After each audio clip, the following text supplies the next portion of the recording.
Hello friends, ಅಮ್ಮನ ಕೈ ರುಚಿಗೆ ಸ್ವಾಗತ. ಎಲ್ಲರೂ ಹೇಗಿದ್ದೀರಾ? ಇವತ್ತು ಮೊಸಪ್ ಸಾರು ಮಾಡೋಣ ಅಂತ ಅಂದ್ಬಿಟ್ಟು ಬಂದಿದ್ದೀನಿ. ಐಟಮ್ ಏನೇನು ಇಟ್ಟಿದ್ದೀನಿ ಅಂತ ನೋಡಿ. ಇದು ಟೊಮೊಟೊ ಹಣ್ಣು ತೆಂಗಿನಕಾಯಿನೂ ರುಬ್ಕೋತೀನಿ. ಇದು ಸ್ವಲ್ಪ ಉದುರಿಸೋಕ್ಕೆ. ಇದು ಬೇಳೆ ತೊಳೆದು ನೆನೆಸಿಕ್ಕಿದ್ದೀನಿ. ಇದು ತರಕಾರಿ ಸಾಂಬಾರು ಪುಡಿ. ಇದು ಚಕೋತ, ಪಾಲಕು, ಕೊತ್ತಂಬರಿ ಸೊಪ್ಪು ಮೂರನ್ನೂ ತೊಳೆದಿಟ್ಕೊಂಡಿದ್ದೀನಿ. ಈಗ ಫಸ್ಟು ಬೇಳೆನ ಕೂಗಿಸ್ಕೊಂಬಿಡ್ತೀನಿ, ಯಾಕಂದರೆ ಅದು ಚೆನ್ನಾಗಿ ಬೇಯಲ್ವಲ್ಲ, ಅದಕ್ಕೆ. ನೋಡಿ, ಬೇಳೆ, ಅರಿಶಿನ ಮತ್ತು ಸ್ವಲ್ಪ ಆಯಿಲ್ ಹಾಕಿದ್ದೀನಿ. ಈಗ ಇದನ್ನು ಕೂಗಿಸ್ಕೊಂಬಿಡ್ತೀನಿ. ಬೇಳೆ ಬೆಂದಿದೆ ನೋಡಿ. ಸೊಪ್ಪು ಹಾಕ್ತೀನಿ, ಈರುಳ್ಳಿ ಮತ್ತು ಇದು ತರಕಾರಿ ಸಾಂಬಾರು ಪುಡಿ, ಉಪ್ಪು, ರುಬ್ಬಿರೋ ತೆಂಗಿನಕಾಯಿ ಮತ್ತು ಟೊಮೊಟೊ ಇದೆಲ್ಲ ಹಾಕ್ಬಿಟ್ಟು ಮಿಕ್ಸ್ ಮಾಡಿಬಿಟ್ಟು ಕುಕ್ಕರ್ ಲಿಡ್ ಹಾಕ್ಬಿಟ್ಟು ವಿಷಲ್ ಕೂಗಿಸ್ಬಿಡ್ತೀನಿ. ಕುಕ್ಕರ್ ಕೂಗಾಗಿದೆ. ಈಗ ಒಂದು ಒಗ್ಗರಣೆ ಹಾಕೋಬ್ರನ್ನ ಎಣ್ಣೆ ಕಾಯಕ್ಕಿಟ್ಟಿದ್ದೀನಿ. ಇದಕ್ಕೆ ಸಾಸಿವೆ, ಜೀರಿಗೆ,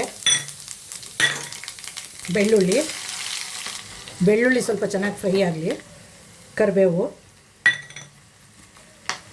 ಇಂಗು ಸ್ವಲ್ಪ.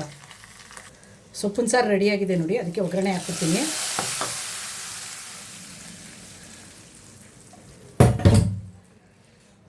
ಮತ್ತು ಆಗಲೇ ಸ್ವಲ್ಪ ಎತ್ತಿಟ್ಕೊಂಡಿದ್ನಲ್ಲ ತೆಂಗಿನಕಾಯಿ ತುರಿ. ಇದೊಂದು ಮರಳು ಬಿಡಲಿ. ಇದು ನೋಡಿ, ಸಿಂಪಲ್ಲಾಗಿ ಸೂಪರಾಗಿ ಮೊಸಪ್ ಸಾಂಬಾರು ರೆಡಿ ಆಯಿತು. ಇದಕ್ಕೆ ಒಂದು ಮುದ್ದೆ ರೆಡಿ ಮಾಡ್ಕೊಂಬಿಡ್ತೀನಿ ನಾನು.